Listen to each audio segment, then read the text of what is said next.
Assalamualaikum warahmatullahi wabarakatuh. Perkenalkan, nama saya Nurlala Hidayah dari kelas manajemen Prodi Manajemen. Di sini saya mau mempresentasikan salah satu materi setelah UTS, yaitu yang bertema tentang pengelolaan sumber daya alam dalam perspektif Islam. Nah, saya mulai presentasi saya. Sumber daya alam. Kita tidak asing mendengar kata sumber daya alam. Yaitu yang artinya itu sumber daya alam adalah atau yang biasanya disebut dengan SDA, yaitu segala sesuatu yang berasal dari alam yang dapat digunakan untuk memenuhi kebutuhan hidup manusia. Nah, di dalam sumber daya alam itu banyak golongannya, yaitu ada komponen biotik seperti hewan, tumbuhan, dan mikroorganisme. Nah, selain komponen biotik, ada komponen abiotik seperti minyak bumi, gas alam, jenis logam, air, serta tanah. Seiring dengan perkembangan teknologi saat ini, ada inovasi teknologi yang semakin canggih, kemajuan teknologi, manusia dapat memanfaatkan sumber daya alam itu menjadi berbagai hasil yang dihasilkan dari sumber daya alam itu. Nah, sumber daya alam itu mutlak diperlukan untuk menunjang kebutuhan manusia. Tapi sumber daya alam juga tidak tersebar merata di negara-negara tersebut. Misalnya seperti di kekayaan alam, sumber daya alam kan tidak sejalan dengan perkembangan ekonomi di negara-negara. Maka kita itu harus memanfaatkan sumber daya alam tersebut dengan sepenuhnya saja, dengan keperluan saja. Sekarang manusia dan sumber daya alam. Manusia adalah makhluk yang paling mulia yang diciptakan oleh Allah di antara makhluk-makhluknya, paling mulia derajatnya. Mengapa Allah telah memberikan amanah kepada manusia untuk memanfaatkan sumber daya alam tersebut? Karena manusia sendiri itu dibekali oleh pikiran hingga kedudukannya paling mulia. Dibekali pikiran oleh Allah untuk mengelola, manfaatkan sumber daya alam yang telah diberikan. Sekarang ada sumber daya dan pemanfaatannya. Segala sumber daya alam ditundukkan oleh Allah dan pemanfaatan yang diserahkan kepada manusia. Bagaimana Allah telah berfirman, yang artinya, dan dialah yang menundukkan untuk kalian apa yang ada di langit dan apa yang ada di bumi. Quran surat Al-Jathiyat ayat 13.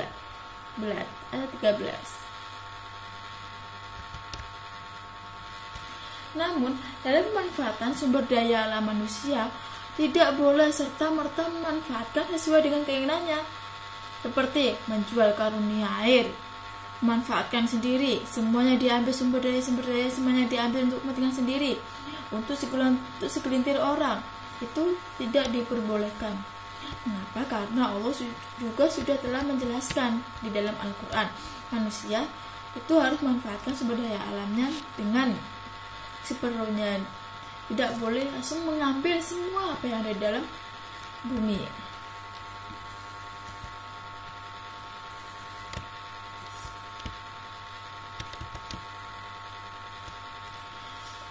Ini ada hadis riwayat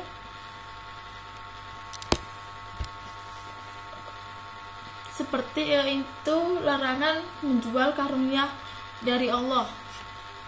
Rasulullah SAW sebagaimana bersabda beliau dari Jabir bin Abdullah, ia berkata, Rasulullah SAW melarang menjual karunia air. Itu tercantum dalam hadis riwayat Muslim. Dan hadis tersebut diperjelas oleh hadis yang lain dari Abu Hurairah radhiyallahu an, yang itu berkata, Rasulullah SAW bersabda, karunia air tidak boleh dijual karena menjual air berdampak pada dijualnya rumput. Hadis riwayat Muslim halaman 2929. Sekarang ada pendapat Umar Capra dalam penggunaan sumber daya alam, yaitu menurut Umar Capra, pengertian aman tidak berarti peniadaan kepemilikan private. Maksudnya itu di Allah memberikan amanat kepada manusia, itu Allah tidak memberikan semuanya yang ada di bumi itu diberikan ke manusia dengan manusia itu memanfaatkan semua apa yang harus diambil. Tidak, jadi manusia itu memanfaatkan, mengelola apa yang ada di sumber daya alam di bumi tersebut. Dari pendapat Umar Capra ada beberapa implikasi, yaitu 1. Sumber daya alam itu digunakan untuk kepentingan bersama, bukan untuk segelintir orang saja. Yang kedua, setiap orang harus mencari sumber daya alam dengan benar dan jujur, dengan cara yang telah diterapkan di dalam Al-Quran dan As-Sunnah.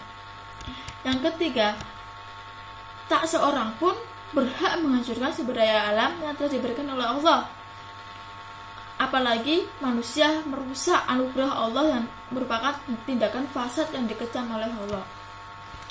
Itu bisa dijadikan agar manusia itu tidak rakus. Yang ada lagi prinsip dalam mengolah sumber daya alam.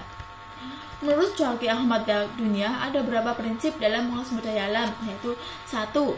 Sumber daya alam adalah nikmat dan karunia Tuhan dalam Islam. Kedua, sumber daya ditundukkan bagi manusia. Maksudnya, prinsip ini memberikan kemustahilan untuk menundukkan alam. Jika terjadi hal-hal yang membahayakan manusia, itu disebabkan oleh diri manusia sendiri yang kurang berhati-hati, yang karena kurang memahami hukum dan kejalalannya. Seperti kita lihat fenomena-fenomena saat ini, ada banyak segelintir orang kaum elit yang telah memanfaatkan sumber daya alam di Indonesia untuk kepentingan sendiri, tidak melihat apa sih dampaknya bagi lingkungan, apa sih dampaknya bagi masyarakat sekitar, tidak mementingkan itu. Padahal dampak bagi masyarakat tersebut sangat merugikan. Rumahnya hancur, pencemaran lingkungan, asap kemudian maka kita telah kan Allah telah menjelaskan dalam Al-Quran juga, manusia harus memanfaatkan sumber daya alam dengan sebaik-baiknya. Perlakuan adil terhadap alam juga harus dilaksanakan. Maksudnya itu alam itu tidak disia-siakan oleh manusia. Alam itu dimanfaatkan demi menyejahterakan manusia secara adil. Tapi manusia juga dituntut untuk mengatur kejelasan pengelolaannya, tidak sembarangan mengambil sumber daya yang ada di bumi ini. Pengelolaan sumber daya alam dalam Islam. Dalam pandangan Islam, hutan dan barang tambang adalah milik umum yang harus dikelola hanya oleh negara, di mana hasilnya harus dikembalikan kepada rakyat.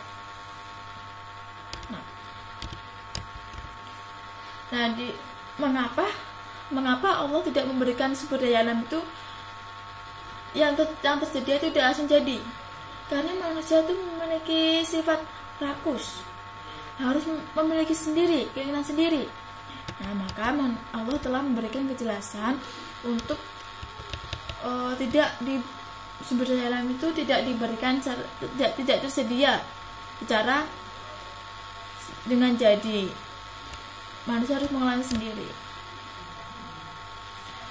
Sekian dari presentasi saya, itu yang dapat saya utarakan. Terima kasih. Wassalamualaikum warahmatullahi wabarakatuh.